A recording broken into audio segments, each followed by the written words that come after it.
#1 most wanted na ng bansa si Atong Ang. Tinawag siyang armed and dangerous ng mga otoridad. Live mula sa Camp Crame, nangunguna sa balita si Brian Castillo. Brian, anong mga hakbang ng mga otoridad para matunton si Atong Ang?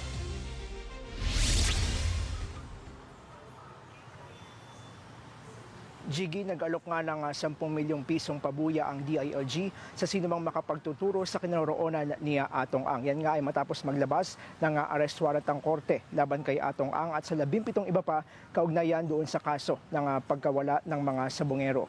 At nanawagan naman itong si DILG Secretary John Vic Remulla kay Atong Ang na sumuko na lamang. Narito ang pahayag ni DILG Secretary Remulla.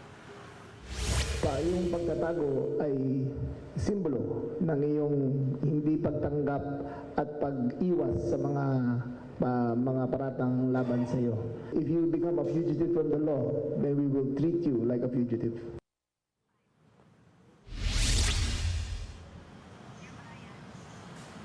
Jiggy, sinabi rin ni Secretary Remulla na itong si Atong Ang may tuturing na armed and dangerous. Jiggy. At Brian, yun nga, no, sa payag ni Secretary Remulla, nasa 20 bodyguard ang dala-dala nito tuwing umiikot. So ano ang balak ng mga otoridad kung sakaling maano nila ito, matsyempuhan sa isang lugar?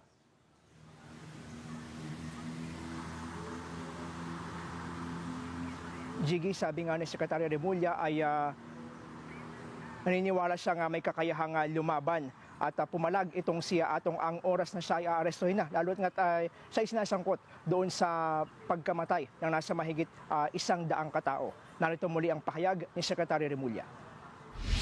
Si Atong po ay bumibiyahe nang hindi kumukulang ng 20 ang bodyguard lagi. Sanay po yan sa marahas na paraan para masolusyonan ang kanyang mga problema.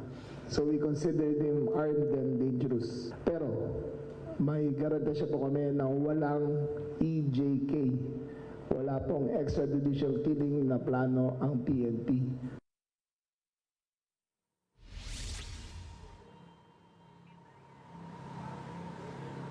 Jiggy, na-revoke naman ng PNP yung license to own and possess firearms nitong si Atong Ang, pati na yung firearms registration ng 6 na baril na nakapangalan sa kanya. Jiggy. At sa tingin ba nila ay nasa Pilipinas pa si Atong Ang, considering na madali nga sa kanya na lumabas ng bansa rin?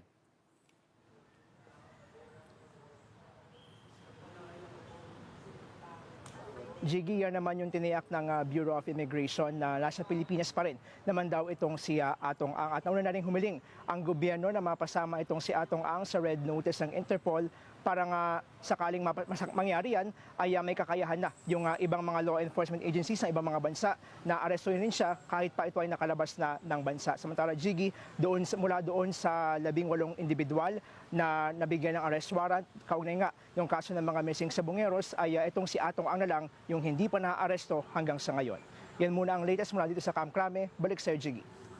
Yan pong ulat ni Brian Castillo, live mula sa Camp Crame. Mga kapatid, Jiggy Manikad po. Pagdating sa mahalagang balita sa loob at labas ng bansa, dapat una sa lahat, mag-follow at mag-subscribe na sa social media pages ng News 5.